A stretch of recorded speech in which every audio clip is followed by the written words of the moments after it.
This is the mask that sees. This is the mask that sees. And this is the mask that sees. You may have noticed that all three of these masks are identical except for the eye, which in my opinion makes sense because the eye area is the most important part of any face covering.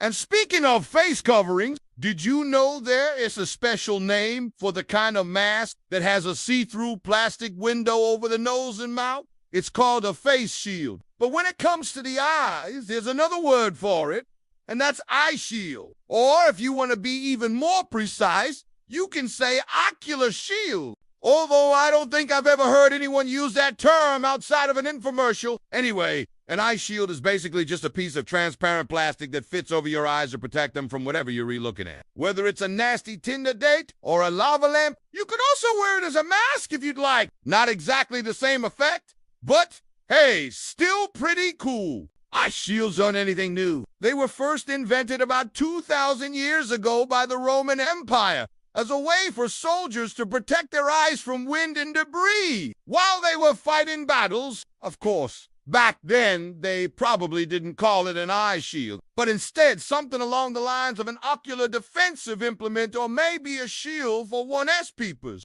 At the time, they were made out of metal, which made them heavy and uncomfortable to wear for long periods of time. So soldiers would often take them off when they weren't in battle, which left them vulnerable to sneak attacks from enemy spies who would sneak up behind them and poke them in the eye with a stick. The ancient Romans didn't have much in the way of laws protecting their citizens from assault, so this was often just seen as a part of everyday life. Eventually, though, people realized that being poked in the eye with a stick wasn't really all that fun, so they started wearing eye shields all the time, not just during battles. This led to the invention of lighter and more comfortable eye shields made out of materials like leather and wood. These were much better for everyday use, but they still weren't very practical for activities that required a lot of precision, such as surgery or playing the lute. So around the 1600s, someone had the ingenious idea of making an eye shield out of glass. Glass was much clearer than any other material they had been using,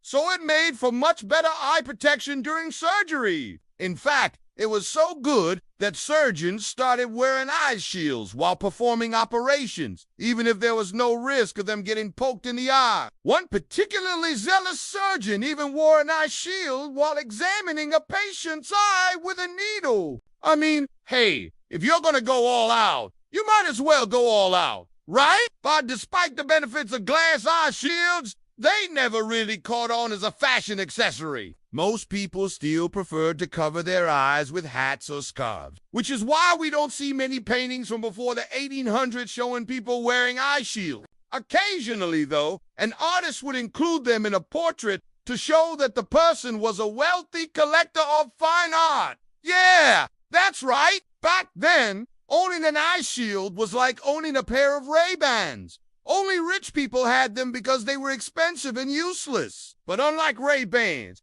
they also doubled as a weapon. People would wear them while fencing or dueling, and they were even used as a form of torture. Imagine being forced to stare at the sun while someone else controls your eye shield. Talk about a nightmare scenario. Anyway, eventually the trend of covering 1S eyes with a shield fell out of style, and it seemed like eye shields were destined to become nothing more than a footnote in history. But then in the 19th century, two men named Edward Charles and Henry Dirks joined forces to make a new type of eye shield. It was called the goggles. Wait, what? No, seriously, that's the name. Charles and Dix realized that the average person didn't want to be seen wearing an eye shield, so they came up with a design that was more discreet. Their goggles were smaller and more closely wrapped around the eyes so that they looked like regular glasses. They also added a bendable wire frame so that people could easily put them on and take them off. Unfortunately, Charles and Dix never made enough money to mass-produce their goggles, and the idea was forgotten until World War I, when goggles became a common sight on the battlefields of Europe. Soldiers wore them to protect their eyes from wind, dust, mustard gas, and shrapnel. After the war, goggles fell out of style again, only to make a comeback in the 1960s during the Vietnam War.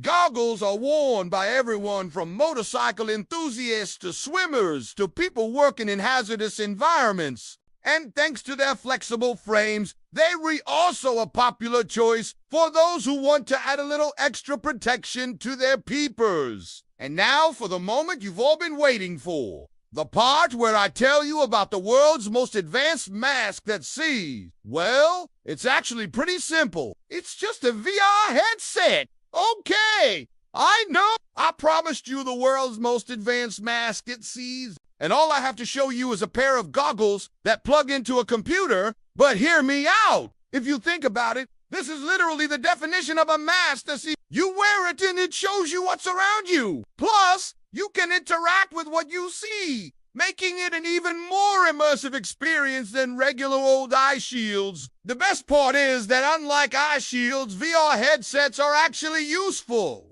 You can use them to play games, watch movies, work out, socialize, and even work. So if you're tired of wearing boring old face masks, why not spice things up with a VR headset? Just be sure to clean it thoroughly before putting it on. The last thing you want is to catch COVID from your Oculus Quest. Speaking of which, if you want to learn about how COVID affects your eyes, or if you want to learn about something completely unrelated, click here. Either way, I'll see you next time.